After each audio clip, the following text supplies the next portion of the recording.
Good evening, Fernwood. It is your drowsy dreamer Neil, and it's time for us to get dramatic with another episode of Mary Hartman, Mary Hartman. We are watching today episode 231 from February 21st, 1977. We had a very emotional week last week, so let's see what happened.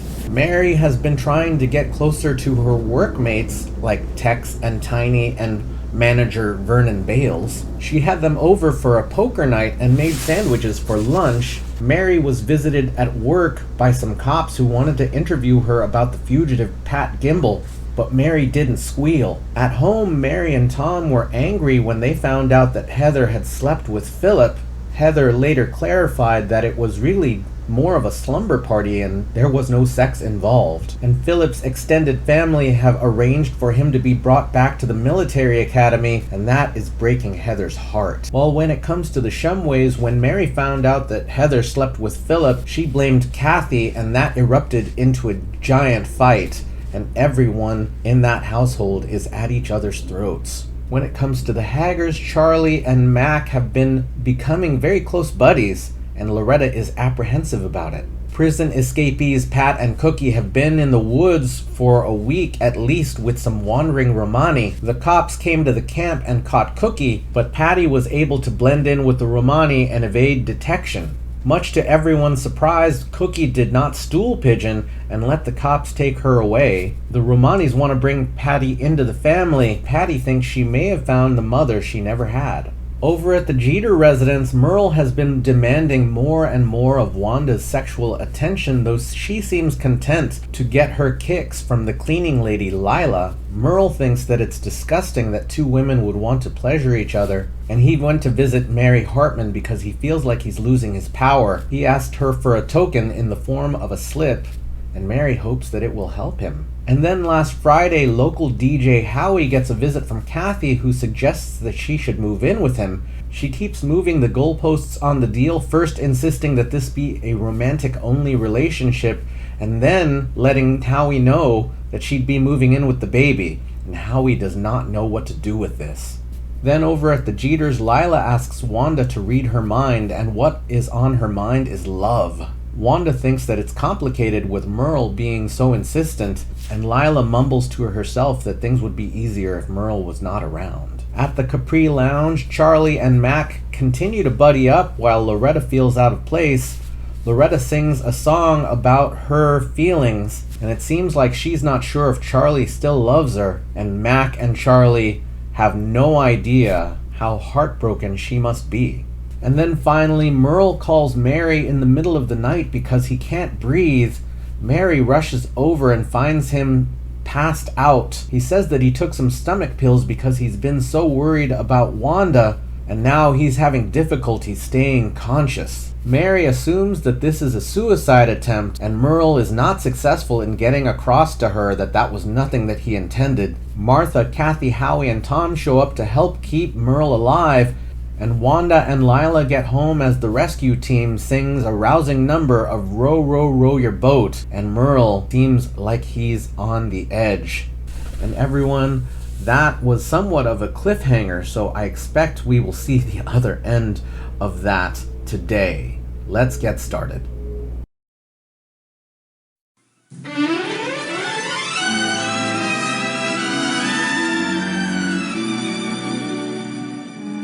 Mary Hartman! Mary Hartman! Oh, Mr. Mayor, isn't it wonderful how the hospital teaches all us gray ladies how to change the sheets without disturbing the patients? Yeah. Now, just roll over. Oh, excuse me. Oh, I'm sorry. Now, I didn't see a thing there, you know. And even if I did, I wouldn't notice it because I am a married lady, and I am here strictly for your comfort and your convenience. Now, if you will excuse me, Mr. Mayor, What? you see, I take a shortcut, and I save myself so many steps this way. Sure. Yes. Sure. Now, if you would just turn over there, and don't fall off the bed, sir. No, don't fall off the bed. All right, what? Where's that sheet? What? Oh, I'm sorry. I'm terribly sorry. I had you nighty. Yes, here's the sheet. Okay. You know, You know, sir, we usually do this by practicing on a dummy. Yeah? There you are. You know, what I was wondering is, maybe next time, wouldn't it maybe be a little simpler if I just stepped out of the bed there for a second or two? Oh, no, that is against the rules. Oh. You see, patients in the hospital, due to suicidal attempts, are forbidden to get out of the bed. No, but Mother Shumway, you got to understand, I didn't make no suicide attempt. No, now. Don't say anything. It's nothing to be ashamed of. People do it all the time. It's part of political life and our modern life. Get the sheet down here. Are you comfy there? Oh, good morning. Hello, Martha. Hi, darling. Hey. How do you feel? Well, Pretty much like a dummy. our mayor is a wee bit cranky today, but that's a good sign. That's a good sign. We hospital workers always know that when a patient is feeling better. Oh, sorry. No sweat. That when, you see, the better a patient feels, why, the more obnoxious he acts. Oh, well, Merle's just anxious to get back to the office, aren't you, honey? Right. Goodbye, Martha, and thank you for all the good cheer. Oh, don't mention it, dear. It's part of my job. Thank you, Mother. We'll Thank see you you so later. much. Okay. Sorry. Right. Merle Jeter, how could you do this to me? And how could you do it to yourself? What? After all the hours I've spent getting you to the top. I didn't do nothing, Wanda. Oh, boy, Merle. I thought I knew you. I thought I knew you. Merle, were things really so wrong that you felt you had to contemplate suicide? Darling, let me tell you something here, and I want you to know that I mean this from my heart. If I ever had any thoughts at all about killing somebody, it wouldn't be me. I want you to know that. It'd be you. Thanks, honey. But, Merle, death is not an answer. It's an ending. And, well, it's very bad for political esteem. Now, I'm covering up this story by issuing a statement to the press to the effect that, well, you're in here for an annual checkup. As an example of people of Fernwood. Oh, Wanda, to hell with the people of Fernwood. Please, Merle. And I've arranged complete television coverage. An interview with Clete Meisenheimer. Wanda, I don't like the man. Don't you understand that? Be that as it may, Merle, he's a very important man. Hello. Hey, Cleaner. Lovely Wanda. How are you? How you doing Good there? to see you. Know my assistant, of course? I sure do. Yeah. We people who hang around the newsrooms have always felt that public health is a public trust. Oh, you Thank said you. it. I know. Now then, how's your old man? Oh, terrific. Hey, Merle, buddy, how are Hey, you? man, it's been too long. Good Haven't to seen see you you. guys. Of course, you know my friend over here? That's Sure. right. How That's are right. you? Well, how do you feel about doing a little interview? Hey, fine, Good. fine. Feel Sure. about it. He's been waiting for you all morning. Well, great. Then why don't we get started? How's that?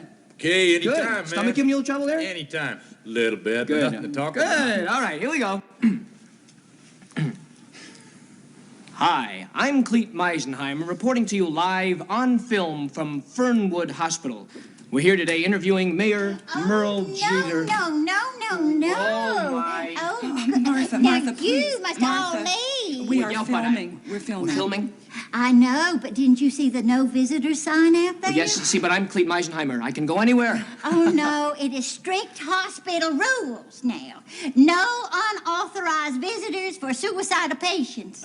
Suicide? What Martha is trying to say, Clete, is that it would be suicidal to ignore your yearly checkup. Yearly You know what checkup? healthy is healthy does. Healthy does, yes. No, Wanda, that is not what I meant at We all. know You see, exactly what you Mary meant, said darling, that and we'll be you seeing had...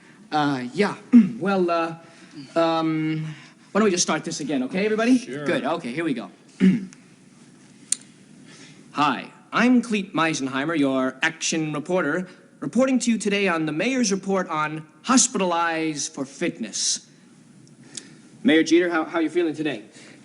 Why don't you give us a little comment on hospitalizing for fitness? Sure. Good. Howdy out there.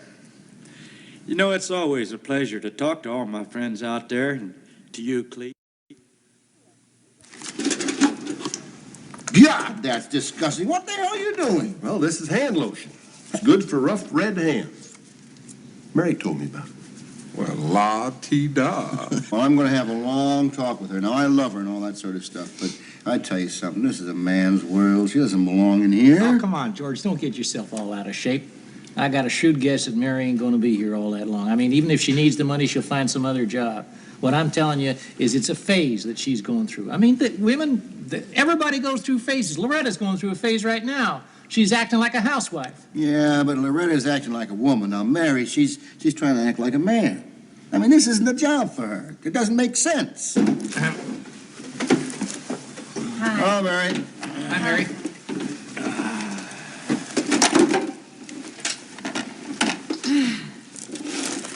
Well, I just can't tell you how nice it is. I mean, it's gotten so, like, I really look forward to the lunch hour. It's just so hard to hear, you know, with that conveyor belt thing going around like that. And I really like so much to communicate with you guys. We weren't communicating, Mary. We were just talking. Well, that's very healthy. Tex, what'd you bring? Oh, a ham and cheese hero. Oh, you want a bite? Yeah. Oh. Want a bite? No, that's all right. Oh. That's okay.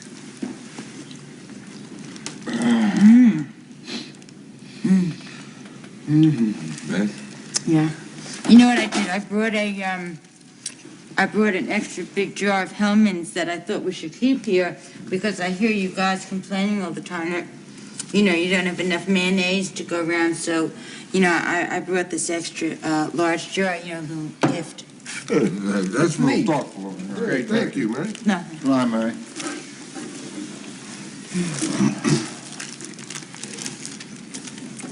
God, I just never thought I'd have so much to communicate with you guys. You are so sweet. You are so sweet. I mean, I just can't get over that we have so much in common. And we fellas really do.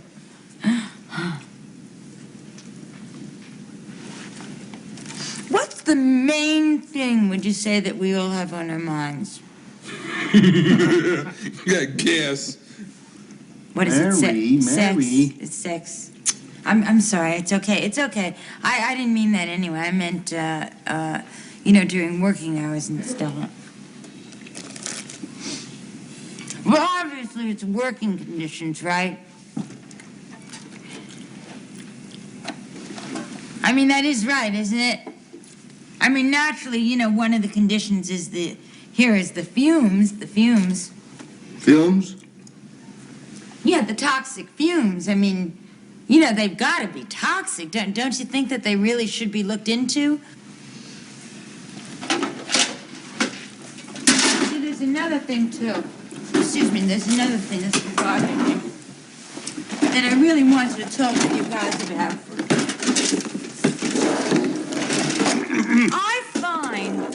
I find the colors in here very depressing. I mean, I read an article in Reader's Digest, and it says what effect the colors can have on people psychologically. And I mean, look at this place. You know, the walls in the assembly line room, I mean, they're just all gray. I mean, that is so depressing. Something is definitely depressing in here.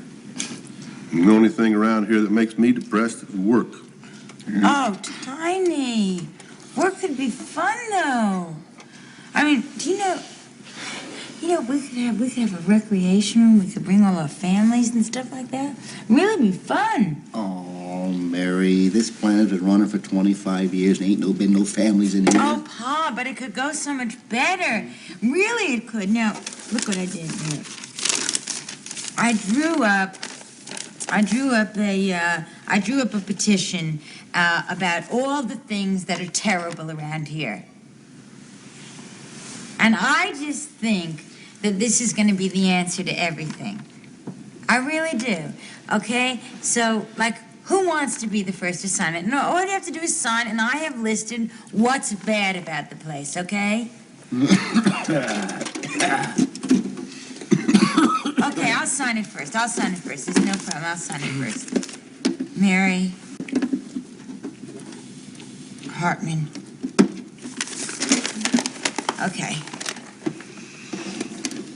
Who's next? Oh, Pa.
Hi, sweetheart. How was your day?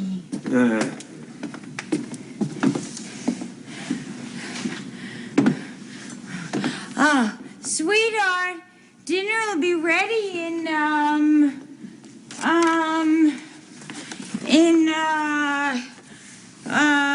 35 to 55 minutes.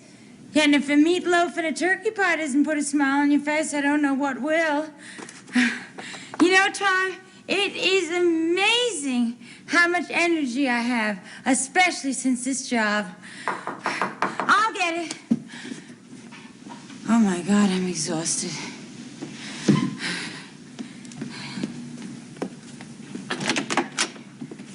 Mrs. Hartman? Yes? I'm Sister Teresa. This is Sister Beulah. Oh, hi, sisters. Listen, I haven't made up my mind on the abortion issue yet, although I have given it a lot of thought. No, we haven't come about that. We've come in response to your letter.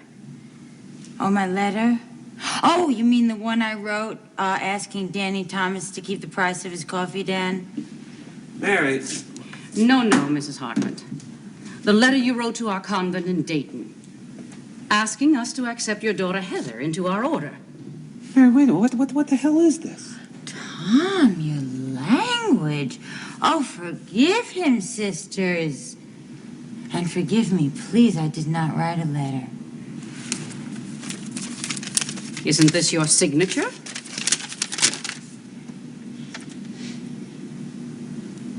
No, that's Heather's. That's Heather's handwriting. Why would she forge this letter? Well, you see, we have to have a parent's permission before we can admit a child into our convent school. Your daughter obviously has a very strong desire to become a nun. No. My daughter has no strong desires to become anything. Yeah, really, girls, she's telling you the truth. And she's too thin. She's too thin to do something like that. She would just give your order a thin name.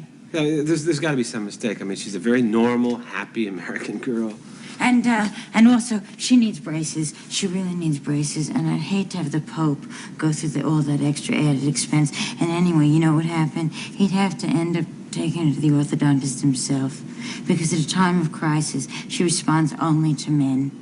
Yeah, of course, she's a little miserable now and then, like every normal girl of her age. Right now, she's a little upset with her boyfriend. She's got a boyfriend? No, she's a nymphomaniac. She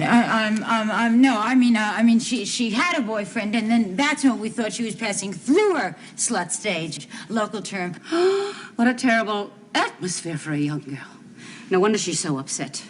Oh, no, that didn't upset her at all. That didn't upset her. What upset her is when they took a little friend and they sent him off to military school right after they had just slept together. What?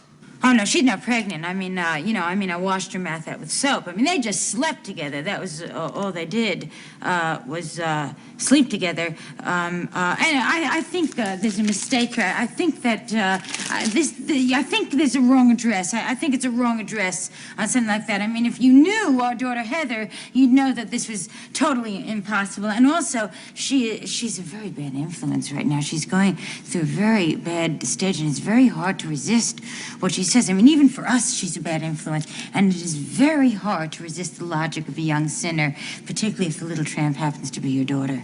Mary. No, Tom, I will not impose a thing like this on the Lord and his little friends. I'm telling you, if you just spent 2 seconds with the child, you'd know exactly what I mean.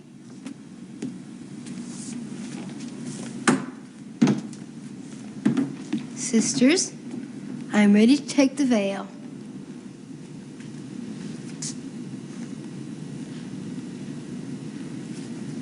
Orange Crush, sweetheart.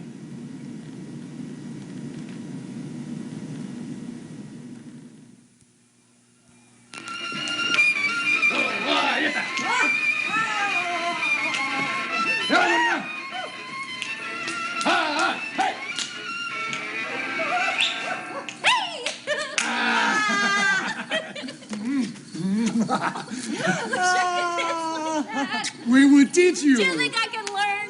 Oh, when you come and travel the free life with us, you'll feel free. Then you'll be able to do it. You're going to come with us, aren't you? You make it sound so romantic. You must understand the essence of gypsy life.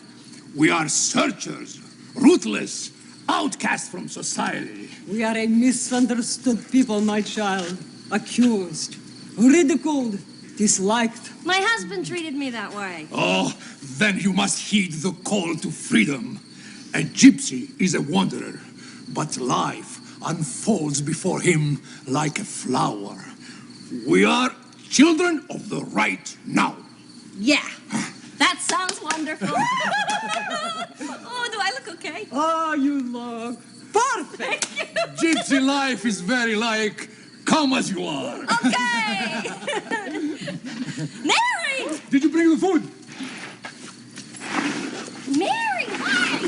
Okay, now, I have tried to bring here a very well-balanced meal. The gypsies don't I get have their strength from carbohydrates, the there are supermarket. They get their strength from the soil, the herbs, roots. What about Twinkies? Also good. I'll talk to you later. You all right? Yeah! You are? Yeah, I think so. I am getting used to being a fugitive. I guess you can get used to anything after Garth. Pat, I'm really worried about you. I'll be all right. Don't you worry about Pat. She's going to come with us. She will be free, free, free. You're gonna be a gypsy, Pat? Maybe.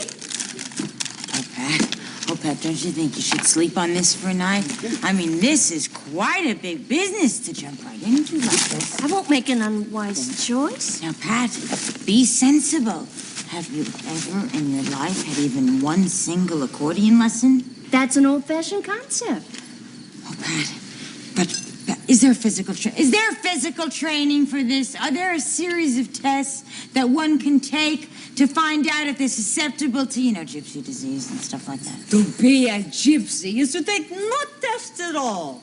We who live out in the fresh air have no rules. And no Q-tips and no casseroles and no Lysol. No Lysol, Pat. That I will think about. Mary? What? How's little Garth? He's fine. He's just fine. Mary? What? Can you bring him to me tomorrow night? It would be very difficult, Pat. It would be very difficult. Why?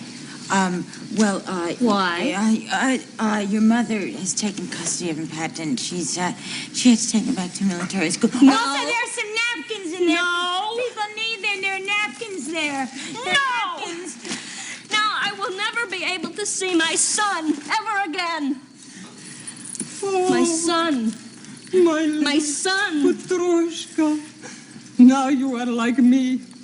I too have lost a son. Now the pain and torture, you know it in your heart. You have the pain and torture of a gypsy in your heart. My child. She really likes you, Pat. Daughter, we will travel together, free, without tortured gypsy souls. Say yes. Say you will come. Yes. Oh, yes. Say yes. Say yes. Say yes to the life of freedom. Yes. No, Pat. No.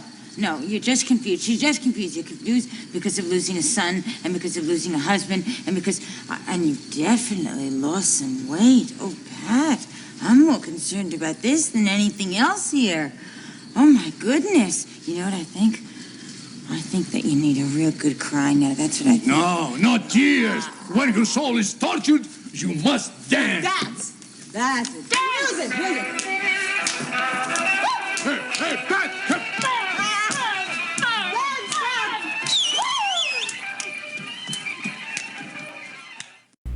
Well, that's the start of a new week. And we hit the hospital with Merle and Martha is comforting him in her way, and we know that Martha isn't necessarily really great with keeping people calm. Merle makes an attempt again to express that he did not intend to commit suicide, but no one hears him. Martha doesn't believe him, and Wanda is indifferent to it outside of the political arena. And then Clete Meisenheimer shows up, and, well, I'm always tickled when he says, "Hi." Clete has an interview with Merle, and Martha tries to break it up because she believes that Merle tried to commit suicide, and, well, Wanda covers that up. But then Clete continues the interview, and that's where we end. And then we cut over to the break room where Tiny seems to have taken at least one hint from Mary. He strangely seems to be more accepting of her than anyone else there. And even Charlie thinks that it's a phase. Essentially, she's still a fish out of water to them, though she personally feels quite comfortable. She's even brought Hellman's mayonnaise. This is unrelated to the show, but because of the mayonnaise mention, I'm just gonna pop up a sketch that I loved from the show Mr. Show, which was related to mayonnaise. I'm just gonna put that there. Mary, beyond the mayonnaise, edges her way into the table, and it's clear, that there's a status thing going on with one table full of people and Mary by herself, but then Mary breaks into the circle and comes with her petition to change things on the line. And as Tom said, and as everyone else has said, it is more comfortable for them to just deal with the way things are than to try to change things. Rocking the boat can get you in trouble in this environment. And Mary's not familiar with that concept that people can just tell you what to do all day long, because Mary's been a housewife of the TV variety for, a decade and a half. But to think of improving the conditions of your world, that's something that Mary would think to do in her own life. That's something that she always acts on. But now that she's dealing with other people's feelings, and I'm sure that they could complain, but they have normalized their feeling horrible. And we know that Tiny is depressed of being at work. We know that most of the people who work there don't like it, but they will put up with it because that's normal. And Mary brings out the petition, and she is the first to sign it, and no one else will back her up. And then Mary comes home for a quick pop into the oven of frozen meals. She has already unsealed the boxes, so they just slide right out, and she does her best to make like she is not feeling the crush of work-life imbalance. It was pretty odd to me to see Mary take off her overalls to find out that she's still got the same dress underneath. I mean, there's nothing wrong with that. It just was a surprise. Tom comes home and he is miserable as always. This job is soul-crushing. Months ago, I had suggested that in the modern day version, for Tom to have an equivalent job, he'd be working in the Amazon storehouse, doing one of those jobs, because that's how crushing I imagine that the factory job is. So I don't know what Mary would do if she were in that position in that kind of job. However, that's not really what the scene is about. That's the setting, because then we get a visit from some nuns, and I immediately thought of a station wagon, a special station wagon that we saw last season. Nothing to do with that. Apparently a letter has been sent, and Heather wants to join the convent. And Tom and Mary have really no idea what's going on there, except that Heather is sad since Philip has been taken to military school. Mary does her best to discourage the nuns from taking Heather, paints her like a bit of a trollop. And then Heather shows up, and she is looking her most pristine. And then we are back in the woods with Patty and the Romani, and she is loving life with them, and they really want her to go on the road with them. They really want her to join the tribe. And Mary comes with a basket of food, and that allows Patty and Mary to connect about what's going on back home, but specifically about little Garth. Finding out that he is sent to the military academy breaks her heart a bit,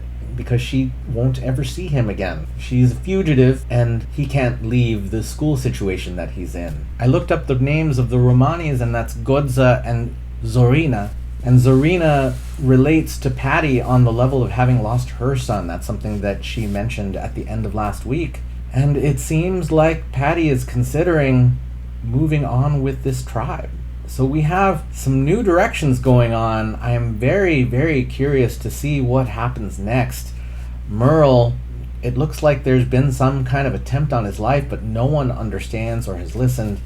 And Patty is on the run and looking at a totally new path. So I figure we will have some episodes to watch this week. Thank you so much for watching with me. Thank you for leaving your thoughts and feelings in the comments. Thank you for becoming a little dramatic. And we will see you tomorrow night in Fernwood.